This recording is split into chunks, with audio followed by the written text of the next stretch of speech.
అభ్యర్థులుగా చాలామంది పోటీ చేసినారు. ఇండిపెండెంట్ ఎమ్మెల్యే అభ్యర్థులుగా పోటీ చేసిన దాంట్లో అరుణ్ కుమార్ గారు మాకంటే సీనియర్ ఆయన, ఏఐటి మేము గవర్నమెంట్ జూనియర్ కాలేజీలో చదివినప్పుడు మాకంటే సీనియర్ ఆయన ఏదైతే ఐడియాలజీ నేను చూశానో మేనిఫెస్టో, నేను పలమనేరు రూపురేఖలు మార్చే 12 పాయింట్స్ పైన వచ్చేసి నేను మేనిఫెస్టో రెడీ చేసినాను. ఈ మేనిఫెస్టోనే కాకుండా ఉన్న తక్కువ కాలంలో అదే విధమైన ఒక మేనిఫెస్టో ఆయన సిమిలర్గా ఉండే విధంగా ఒకే ఐడియాలజీ నాకు కనపరిచింది. అందుకని చెప్పని నేను ఒకసారి ప్రెస్ మీట్లో మాట్లాడాలనుకున్నాను. ఆయన ఐడియాలజీ ఏముంది, ఆయన అసలు ఏమనుకున్న పలమనేరు నియోజకవర్గానికి ఆయన ఎమ్మెల్యేగా పోటీ చేసి ఇంత దూరం వరకు వచ్చినారంటే ఏదో ఆయనకు ఐడియా ఉంటుంది. ఏం ఐడియా అనే దానిపైన కొన్ని డిస్కషన్స్ అన్నీ కూడా జరగాలని చెప్పి ఈరోజు ప్రెస్ మీట్ పెట్టినాం. ప్రెస్ సహోదరులు ఏ విధంగా అయితే ఇన్ని రోజులు యాక్టివ్గా వచ్చినారు, రియలీ చాలా సంతోషం. ఎలక్షన్స్ అన్నీ కూడా చాలా సజావుగా జరిగింది. ఎలక్షన్ కమిషనర్ కానీ, మన ఆర్డీఓ కానీ, మొత్తం పోలీస్ సిబ్బంది కానీ, ఇతర పార్టీలు కానీ అన్నీ సజావుగా ఎలక్షన్స్ అనేది చేసుకొని వచ్చినాం. కొన్ని దగ్గర ఘర్షణలు జరిగినప్పటికీ ప్రశాంతంగా పలమనేరులో ఎలక్షన్ అయితే మాత్రం గొప్పగా జరిగింది అదనమాట. అందరికీను, సిబ్బందికి అందరికీను నా నమస్కారాలు తెలియజేస్తా ఉన్నాను. అదేవిధంగా అరుణ్ కుమార్ గారు ఏదైతే మేనిఫెస్టో ఇచ్చినారో దాని మీద ఆయన ఒక విజన్ ఏముంది అనేది ఆయన మాటల్లోనే మీరు తెలుసుకోవచ్చు. సార్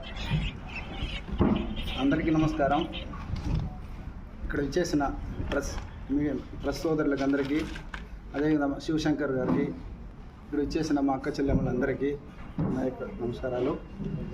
నేను ముఖ్యంగా పోటీ చేయడానికి కారణం ఏమంటే, ఒక 10 సంవత్సరాల నుంచి నేను పోటీ చేయాలనుకున్నాను. ముఖ్యంగా దానికి కారణం ఏంటంటే, నేను గ్రామంలో పెరిగాను, చిన్న పల్లెటూరులో. అక్కడ చాలా సమస్యలు ఉన్నాయి. ముఖ్యంగా నీటి సమస్య, రోడ్డు సమస్య, ఇంకా పేదలకు ఇల్లు, అలాంటి చాలా సమస్యలు ఉన్నాయి. దాని మీద నేను అంటే మనకి ఒక అవకాశం దొరికితే ఒక ఎమ్మెల్యేగా నిలిచి చేద్దామని వచ్చాము. ఈరోజు నిన్న ఎన్నికలు జరిగాయి. మేము కూడా దీంట్లో కంటెస్ట్ చేస్తాము. ఈ ఎన్నికల్లో అభ్యర్థిగా ఎన్నికల కోడ్ నుంచి నిన్న పోలింగ్ వరకు పార్టీ పరంగా కార్యకర్తలు కానీ, కేడర్స్ కానీ ఎంతో మా నాయకుడు గెలవాలి, మా నాయకుడు సీఎం కావాలి, మా నాయకుడు వచ్చి ఎమ్మెల్యే కావాలి అనేసి పోటాపోటీ పడి నిద్ర లేకుండా, భోజనాలు లేకుండా చాలామంది వర్క్ చేస్తున్నారు. అంటే ఈ అన్ని పార్టీలకు సంబంధించిన నాయకులు.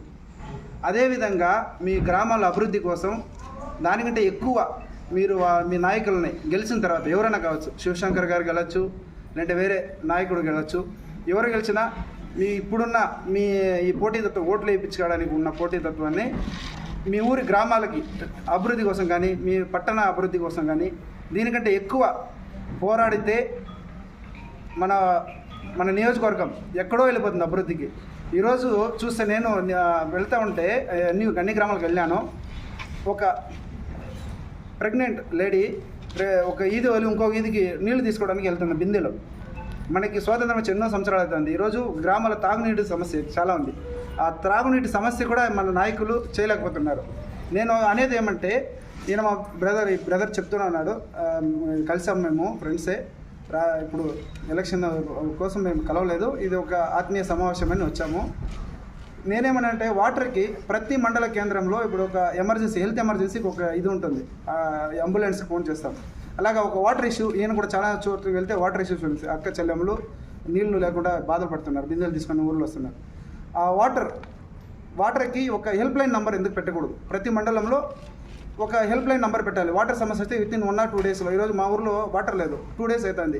ఎవరిని అడిగితే అది మోటార్ కాలిపోయింది, 2 రోజులు అవుతుంది, 3 రోజులు అవుతుంది అనే సమాధానం చెప్తున్నారు. దానికి ఒక టీం ఉంటే వెంటనే స్పందించదు కదా. ఆ వాటర్ సమస్యను గ్రామాల్లో వాటర్ సమస్య వస్తే అక్క చెల్లెమ్మలకి ఇబ్బంది ఉండదు.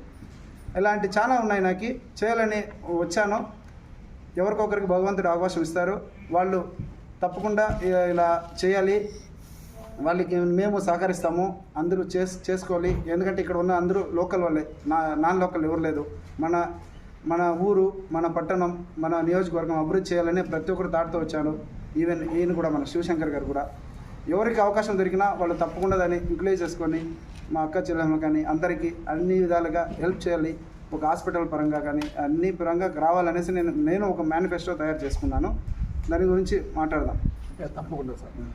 ఏం దీంట్లో ప్రధానమైన అంశాలు ఏముంది మీరు రెడీ చేసిన మేనిఫెస్టోలో ప్రధానమైన అంశాల గురించి కొంచెం చెప్పండి. సార్ ఈరోజు నిరుద్యోగం సమస్య సార్. మా ఊరికి వస్తే నేను మా ఊరి గురించి మాట్లాడతాను. అంటే మన ఊరే. మా ఊరిలో చాలామంది డిగ్రీ చదివిన వాళ్ళు, పీజీ చదివిన వాళ్ళు, ఉద్యోగాలు లేకుండా, అట్లీస్ట్ అందరికి గవర్నమెంట్ ఉద్యోగాలు కాదు, ఒక ప్రైవేట్ జాబ్ కూడా లేకుండా మొబైల్లో గేమ్లు ఆడుకొని ఏదో ఒక ఇది ఉపాధి హామీ పథకాలకు వెళ్ళడము, ఊరిలో ఏదో ఉన్నాయి కదా 100 రోజుల పనులు, అలా వెళ్ళుకొని ఏదో పనులు కష్టపడుతున్నారు. వాళ్ళకి ఎందుకు మంచి ఇండస్ట్రీస్ తెచ్చి వాళ్ళకి ఉపాధి అవకాశాలు ఎందుకు కల్పించకూడదు అనేసి నా ఫస్ట్ థాట్. మళ్ళీ రెండోది, ఈరోజు ఇక్కడ మనకి చిన్నపిల్లలకి ఒక హాస్పిటల్ కావాలి. ఒక పేదవారు చిన్నపిల్లల్ని హాస్పిటల్కి తీసుకొస్తే 1000 రూపాయలు 2000 రూపాయలు అవుతుంది వాళ్ళకి. అది 10 గంటలు దాటితే పొలంలో ఒక హాస్పిటల్ ఉండదు. వాళ్ళకి ఒక మంచి హాస్పిటల్ కట్టడానికి ఏమైపోతుంది? ఒక మంచి డాక్టర్ని పెడితే 24 అవర్స్. అది ఒక థాట్. ఇది అవుతుందో లేదా, ఇది చిన్న విషయాలే అయితే ఒక ఎమ్మెల్యేగా చేయొచ్చని నా ఒపీనియన్, అంతే. మళ్ళీ మూడోది, ఒక పొలంనేరుకి వచ్చి ఒక IIIT కాలేజ్. ఈరోజు ఐటీ రంగంలో లక్షలు జీతాలు వస్తున్నాయి మా పిల్లలకి. ఈరోజు గవర్నమెంట్ ఉద్యోగాలు అవసరం లేదు, మంచి చదువుకుంటే ఒక IIIT కాలేజ్ పెడితే దాని ద్వారా ఐటీ కంపెనీలో ఇక్కడ పక్కన బెంగళూరు, హైదరాబాదు, చెన్నై వెళ్ళి మంచి ఉద్యోగాలు తీసుకొని మన ఉద్యోగాలు తీస్తే గ్రామాలు అభివృద్ధి అవుతారు. ఇంకోటి ముఖ్యంగా ఇది ఎందుకంటే ఈరోజు ఇలాంటివన్నీ చేయలేకపోతున్నారు. ప్రభుత్వ పథకాలు ఇస్తున్నారు ప్రజలకి. ఆ ప్రభుత్వ పథకాలు ఎంతవరకు వాళ్ళకి ఉపయోగపడుతున్నాయి? ఈరోజు ఒక ఉద్యోగాలు కల్పిస్తే పిల్లలకి, వాళ్ళ ఫ్యామిలీ మొత్తం ఈ గవర్నమెంట్ కాదు, ఇంకా 4 గవర్నమెంట్లో మారినా వాళ్ళ ఫ్యామిలీ మొత్తం బతుకుతుంది. అలా అనేసి ఇది కొంచెం ఇంజనీరింగ్ IIIT కాలేజ్ పెడితే మంచిది, వాళ్ళకి ఉద్యోగాలు వస్తున్నాయి. మళ్ళీ ఇక రైతులు, ఈరోజు వ్యవసాయంలో ఏది గిట్టుబాటు లేదు, అందుకోసం రైతులకు ఏదైనా, నా ఒపీనియన్, అంతే. మళ్ళీ మూడోది, ఒక పొలంనేరుకి వచ్చి ఒక IIIT కాలేజ్. ఈరోజు ఐటీ రంగంలో లక్షలు జీతాలు వస్తున్నాయి మా పిల్లలకి. ఈరోజు గవర్నమెంట్ ఉద్యోగాలు అవసరం లేదు, మంచి చదువుకుంటే ఒక IIIT కాలేజ్ పెడితే దాని ద్వారా ఐటీ కంపెనీలో ఇక్కడ పక్కన బెంగళూరు, హైదరాబాదు, చెన్నై వెళ్ళి మంచి ఉద్యోగాలు తీసుకొని మన ఉద్యోగాలు తీస్తే గ్రామాలు అభివృద్ధి అవుతారు. ఇంకోటి ముఖ్యంగా ఇది ఎందుకంటే ఈరోజు ఇలాంటివన్నీ చేయలేకపోతున్నారు. ప్రభుత్వ పథకాలు ఇస్తున్నారు ప్రజలకి. ఆ ప్రభుత్వ పథకాలు ఎంతవరకు వాళ్ళకి ఉపయోగపడుతున్నాయి? ఈరోజు ఒక ఉద్యోగాలు కల్పిస్తే పిల్లలకి, వాళ్ళ ఫ్యామిలీ మొత్తం ఈ గవర్నమెంట్ కాదు, ఇంకా 4 గవర్నమెంట్లో మారినా వాళ్ళ ఫ్యామిలీ మొత్తం బతుకుతుంది. అలా అనేసి ఇది కొంచెం ఇంజనీరింగ్ IIIT కాలేజ్ పెడితే మంచిది, వాళ్ళకి ఉద్యోగాలు వస్తున్నాయి. మళ్ళీ ఇక రైతులు, ఈరోజు వ్యవసాయంలో ఏది గిట్టుబాటు లేదు, అందుకోసం రైతులకు ఏదైనా ఒక 50,000 ఆర్థిక సాయం చేసి వాళ్ళు ఆవులు కొనుక్కోవచ్చు. ఆవులు కొనుక్కుంటే ఒక ఆవు ఉంటే ఇల్లునికి సాకేస్తుంది. అలాంటి తాట్లో అది రైతులకు 50,000 అనేసి నేను ఇచ్చినాను. మళ్ళీ చిరు వ్యాపారస్తులు ఈరోజు ఫైనాన్స్ తీసుకుంటుంటారు. ఒక 10,000 తీసుకుంటే 1000 రూపాయలు ఇదవుతుంది, ఇంట్రెస్ట్ తీసుకుంటారు. దాని ద్వారా వాళ్ళకి ఇబ్బంది పడుతుంటారు. వాళ్ళకి కొంచెం హెల్ప్ఫుల్గా ఉంటే వాళ్ళ బిజినెస్ డెవలప్ అవుతుందని వాళ్ళకి ఒక 25,000 రూపాయలు ఇచ్చినాము. మళ్ళీ ఈరోజు ట్రాన్స్పోర్ట్, మన పొలంనేరుకి ఈరోజు ఎలక్షన్ కూడా ఒక ఎగ్జాంపుల్, ఎలక్షన్కి వచ్చినారు చాలామంది, బెంగళూరు నుంచి వచ్చినారు యువత మనకి ఓటు వేయడానికి. వాళ్ళు ఇక్కడి నుంచి బస్సులో వెళ్ళాలంటే సరైన రవాణా సౌకర్యం లేదు మన వాళ్ళకి. ఉన్నాయి బస్సులు, చిత్తూరు డిపోలు, మన కర్ణాటక బస్సులు వెళ్తున్నాయి. మన ఊరి నుండి ఎందుకు మన వాళ్ళకి ట్రాన్స్పోర్టేషన్ కల్పించకూడదు? ఒక బస్సులు పెట్టి ఈరోజు గవర్నమెంట్ రంగం అయిపోయింది ఆర్టీసీ, అలా చేయొచ్చు. అలా లేదు, ఒక ఎంపీ చొరవ తీసుకుంటే రైల్వే ట్రాక్ తీసుకురావచ్చు. ఈరోజు పెద్ద పెద్ద బైపాస్ వేస్తున్నారు. ఈ బైపాస్ కానీ ఇంకో పెద్ద బైపాస్ వస్తుంది అక్కడ, అది బిజినెస్ కారిడార్ అనేసి. అలాంటి పెద్ద పెద్ద హైవేలు కన్స్ట్రక్షన్ చేసేటప్పుడు ఒక రైల్వే ట్రాక్ ఎందుకు ప్రపోజల్ పెట్టకూడదు?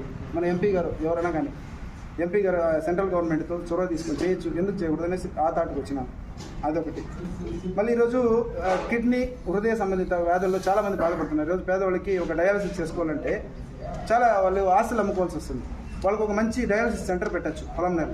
అదే వ్యవస్థ ఆలోచిస్తాను. చాలామంది కిడ్నీ సమస్యలతో బాధపడుతున్నారు మా పొలంనేరు. దాని గురించి ఒకటి. మళ్ళీ ఇంకా మీడియా సోదరులకు ఒక ప్రెస్ క్లబ్ కట్టి వాళ్ళనేసి, ఆ ప్రెస్ క్లబ్ కట్టిస్తే కూడా ఆ ప్రెస్ క్లబ్ ప్రైవేట్ ఈవెంట్స్కి ఏమైనా ఇవ్వచ్చు. ఏదైనా ఒక పెళ్ళికి కానీ, ఏదే ఎంగేజ్మెంట్ కావచ్చు, లేదా బర్త్డే పార్టీస్ కావచ్చు, దాని ద్వారా వచ్చే ఇన్కమ్ని మీరు యూటిలైజ్ చేసుకోవచ్చు. మీ ప్రెస్ వాళ్ళు మీ పిల్లలకి దీనికి కావచ్చు, చదువుకోవచ్చు, మీకు ఏదో దానికి యూజ్ చేసుకోవచ్చు. దానికి ఒక టీం పెట్టేసి అలా తాట్లో అదే ఒకటి వచ్చింది. మళ్ళీ ఇది ప్రతి గ్రామానికి రోడ్డు రవాణా లేదు, రోడ్డు వేయాలి, రవాణా సౌకర్యం కల్పించాలి. కొన్ని ఊర్లకి అయితే రాత్రి పుట్టే ఆటోలు కూడా వెళ్ళదు. ప్రతి ఒక్కరు బైకులు పెట్టుకోలేదు. ఒకరికి బైక్ ఉన్న వాళ్ళకి సరిపోతుంది. బైక్ లేని వాళ్ళు ఏం చేస్తారు? వాళ్ళు ఏదైనా ఇదైతే మెడికల్ ఏమైనా ఎమర్జెన్సీ అయితే ఎలా వెళ్తారు? ఆ ఊరు ప్రతి ఒక్క గ్రామానికి రోడ్డు రవాణా పెట్టాలి అనేసి నేను ఈరోజు అంబులెన్స్ వస్తుంది. ఊరికి రోడ్ లేకుండా ఎలా వస్తుంది టైంకి? మంచి రోడ్ వేస్తే త్వరగా వచ్చేస్తుంది అంబులెన్స్. ఈరోజు ఎన్నో ఊర్లో నేను చూపిస్తాను. నాతో వస్తే ఎవరైనా గెలిచిన ఎమ్మెల్యే కావచ్చు, ఇంతకుముందు వర్క్ చేసిన ఎమ్మెల్యేలు కావచ్చు, నేను చూపిస్తాను. ఎన్నో ఊర్లకి నేను నడుచుకొని వెళ్ళాను, కార్లు కూడా వెళ్ళలేదు. అలాంటి రోడ్లు అంబులెన్స్ ఎలా వెళ్తుంది? అది నాకు క్వశ్చన్. ఇంకా చాలామందికి ఇల్లు లేకుండా ఉన్నారు పేదవాళ్ళు. దాని గురించి వాళ్ళకి ఇల్లు ఇవ్వాలి ప్రతి ఒక్కరు అనేసి. మళ్ళీ ఇది ప్రతి గ్రామానికి వాటర్, ఫస్ట్ చెప్పినాను, అది వాటర్ సమస్య ఉంది, అది ఇవ్వాలి. అదే కాకుండా ఒక మంచి ఆర్ఓ వాటర్ ప్లాంట్ ఇవ్వచ్చు ప్రతి గ్రామానికి. అది పెద్ద బడ్జెట్ ఏం కాదు, ఒక 2 లక్షలు ఒక్కొక్క గ్రామానికి ఇవ్వచ్చు గవర్నమెంట్ తరఫున. అది ఒకటి చేయొచ్చు. ఇలా చాలా మరుగుదొడ్లు ఈరోజు చాలా మెయిన్ స్కూల్లో తీసుకున్నాం. గవర్నమెంట్ పాఠశాలలో మరుగుదొడ్లు లేదు. చాలామంది చిన్నపిల్లలు ఊర్లో విలేజెస్లో బయట వెళ్తున్నారు. ఒక మరుగుదొడ్డి కూడా లేదు. చాలా స్కూల్స్లో ఉన్నాయి ఇప్పుడు కూడా, చూడొచ్చు. మనమే గ్రామాల్లో ఉండే వాళ్ళు గమనించవచ్చు. అక్కడ చదువుకున్న చిన్నపిల్లలకి ఒక ప్రైమరీ స్కూల్లో కూడా ఒక మరుగుదొడ్డి లేదు. అలాంటి మరుగుదొడ్లు కట్టించాలని చాలా ఉన్నాయి. మళ్ళీ ఇంకా పేద విద్యార్థులకు చదువుల కోసము మనం హెల్ప్ చేయాలి మన తరఫున అనేసి అది పెట్టినాము. ఇంకా మండలంలో వైజ్గా చాలా పెట్టినాము, అది కూడా చెప్పేదా? అని చెప్పేదా? అద్భుతమైన పాయింట్స్. మండలంలో మనం చేయాల్సినవి కొన్ని చేసాము. నేను బెంగళూరులో ఉన్నాను కాబట్టి మంచి ఒక పోలీస్ స్టేషన్, మనకి ఒక పోలీస్ స్టేషన్ అవసరం ఇక్కడ.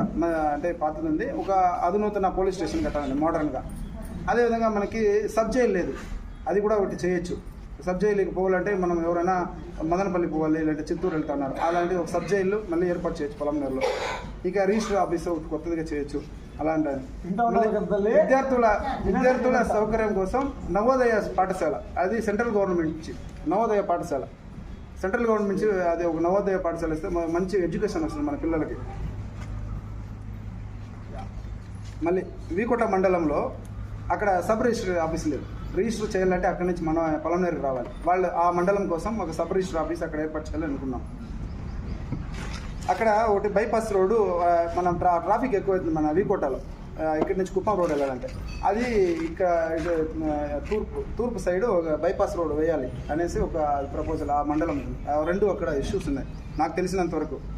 మళ్ళీ ఒక బైరడపల్లిలో అక్కడ వచ్చి కైగల్ అనేసి ఒక వాటర్ ఫాల్స్ ఉంది, అది చాలా ఫేమస్, అందరికీ తెలిసిందే. అక్కడ సరైన ఈరోజే మనం అంటే అందరూ కూడా వెళ్ళొచ్చు. అక్కడ సరైన రోడ్ లేదు. ఆ కైగల్ ఫాల్స్కి ఒక కిలోమీటర్ రోడ్ వెళ్ళకపోతున్నారు, రోడ్ లేదు. అది బాగా అక్కడ రోడ్ వేసి బాగా టూరిజం ప్లేస్గా డెవలప్ చేస్తే అక్కడ ఎవరో ఒకరు చనిపోయినారు కూడా, కాలు జారి పడిపోయినారు. అక్కడ సేఫ్టీ ఏది లేదు. అక్కడ ఈ వర్షాకాలంలో ఒక సెక్యూరిటీని అరేంజ్ చేసి అక్కడ సేఫ్టీ ప్రికాషన్స్ రాసి ఇలా వెళ్ళకండి అని చెప్పడానికి ఎవరైనా ఒకరిని పెట్టచ్చు. అక్కడ మంచిగా ఒక టూరిజం ప్లేస్ ఉంది మన పొలంనేరులో, అది డెవలప్ చేయొచ్చు అనేది అది ఒక థాట్ నాకు. బైరడపల్లి, మళ్ళీ విరూపాక్షపురం అనేసి ఒక గ్రామం ఉంది బైరడపల్లిలో. ఆ గ్రామం తెలియని వాళ్ళు సౌత్ ఇండియాలో ఎవరు లేరు. ఈరోజు మన పొలంనేరు అంటే విరూపాక్షపురమా అంటారు చాలామంది. నేను 4 స్టేట్లు తిరిగాను. ఆ ఊరికి సరైన రోడ్ లేదు. ఈరోజు మీరు వెళ్ళారు లేదు బ్రదర్? అవును. వెళ్తే అక్కడ ఒక కారు వెళ్తే ఇంకో కారు దిగడానికి కాదు. ఇలా ఈరోజు కూడా పోయి చూడొచ్చు మనం. నేనే కూడా వీడియో తీస్తాను మా ఊరు పక్కనే.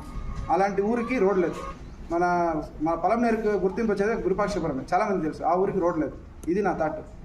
మళ్ళీ గంగవరానికి ఇండస్ట్రియల్ పార్క్ తీసుకురావాలి, అంటే ప్రతి మండలానికి ఒక ఇండస్ట్రియల్ పార్క్ తీసుకురావాలి.